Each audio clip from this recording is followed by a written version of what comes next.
Has it come down to this? Sports conferences buying newspaper coverage? That's some of what we talk about on the latest edition of the Sports Media Beat. Welcome to the Sports Media Beat with your host, Dan Lovallo. As you know, sports and the media have always had this symbiotic relationship. Some might call it a incestuous relationship. But newspapers have been in trouble for a long time. They're trying to make a comeback. Perhaps the only paradigm under which they will thrive will be a subscription-based model where, by way of digital subscriptions, you'll be able to read the content because not many people are physically picking up reading the newspaper anymore. And that has had a major effect on sports coverage. Major effect. To the point where many of these newspapers have reduced their sports page section to just an afterthought. And we've seen it during COVID, for example, where newspapers no longer have a section specifically devoted to the sports page, a sports section. They take the sports section and make it part of the local news section, whatever local news section is out there, or part of another section. It's no longer a standalone section because of COVID and the fact that people are not reading newspapers. And one of the areas which has been affected is newspapers reducing their sports department do not send reporters out to cover games. They don't have the personnel. They can't afford to do it. And one of the areas where there has been a reduction out west is the Pac-12 conference. Pac-12 conference is not getting the coverage, for example, from the Los Angeles Times that it once received. The Times can't afford to send reporters out to the games. The staff isn't big enough. They can't afford it. So along comes this story. It was in the Oregonian on Thursday, July 30th. Emails and other documents obtained by the Oregonian indicate that the Pac-12 conference in 2018 signed a deal with the Los Angeles Times in which the Pac-12 agreed to throw six figures in advertising money to the paper in exchange for an increased amount of Pac-12 coverage.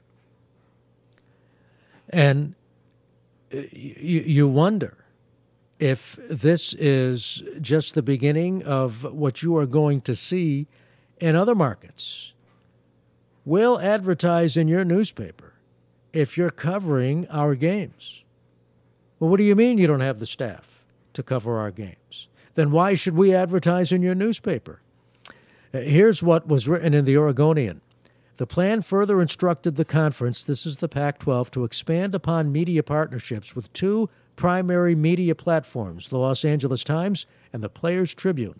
According to emails and other documents, the conference struck a deal in 2018 with the LA Times that aimed to steer $100,000 in advertising to the newspaper in exchange for an expansion in conference coverage. Now, this opens up all kinds of possibilities. In addition to getting increased newspaper coverage, what happens if you receive critical newspaper coverage? You get it? You see this relationship we're talking about? Entering the 2020-2021 NCAA calendar, the Pac-12 has failed to send a team to the college football playoff since 2016. And because of that, and this is the longest drought that any Power 5 conference has endured, because of that, coverage has been reduced in the newspapers. Well, it looks as if they bought this coverage in 2018, and they want to get more coverage. And times are desperate. So you see this symbiotic relationship or this incestuous relationship, call it what you want, which gets even more interesting because of the times in which we live. ESPN sending out an announcement today that ESPN Audio is collaborating, and today being July 30th, ESPN Audio is collaborating with leading voiceover artist and host Cayman Kelly to bring his contemporary sound to the network. Kelly will work closely with ESPN Audio on a variety of sound for the network's programming, including updates, promotions, and much more. In August, According to this release from ESPN, listeners will begin hearing Kelly's dynamic work across everything from ESPN Radio's new weekday lineup to digital podcasts and live event contests. So, nothing like a voiceover artist. See where the ACC has come out with a football schedule, different schedule now because they're only going to be playing conference games in the ACC. But independent Notre Dame is going to be permitted to join the ACC. The ACC announcing on Wednesday, July 29th, it will have an 11-game football season this fall. This because of public health guidelines that, if the public health guidelines permit, they'll have that season. Now, here's the deal. NBC carries Notre Dame games.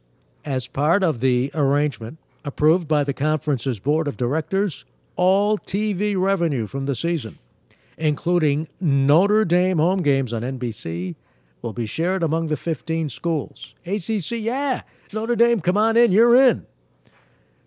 The late Regis Philbin was a big Notre Dame fan. I thought I read where Regis is going to be buried on the Notre Dame campus. Golf, CBS announcing it will use drones and fly cams to cover the PGA Championship broadcast. This, of course, has camera operators concerned. I talked about this on another podcast, how because of COVID, there are more and more remote cameras being used, and that's costing camera operators jobs. Well, now CBS announcing that the network will use drones and fly cams in addition to cameras to cover the PGA Championship. That is not this coming weekend, but the weekend after. And speaking of golf, Davis Love III is leaving CBS after 8 months. He was part of the CBS golf coverage crew. Remember, CBS made some changes. Peter Kostis was let go. They made several changes on the golf front, and Kostis among those let go. Gary McCord let go. Davis Love III brought on, but he found out it was harder than he imagined, providing coverage, providing commentary, and he missed the competition of golf. So he's going to go back and play more regularly on the tour. But Davis Love III leaving the CBS golf coverage team. By the way, speaking of the PGA, ESPN announcing it's going to have extensive coverage of the PGA Championship.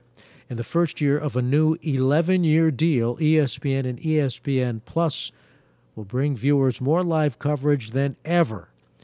And I will link to the coverage in my show notes on the sportsmediabeat.com. So that's going to do it for the Sports Media Beat. Okay, we got time for one more. I want to get this in about the NHL and Twitter because the NHL is cranking up in addition to the NBA. Social media platform Twitter has agreed to a deal to show 2-minute live look-ins from games during the NHL expanded 24-team Stanley Cup playoffs. And so it goes. I'll link to that in the show notes, too. That's going to do it for the Sports Media Beat. As always, thanks for listening. Be sure to subscribe to the podcast. We are in Apple's podcast directory. We are also in Google's podcast directory, Spotify, and visit my website, sportsmediabeat.com. And as always, thanks for listening to the Sports Media Beat.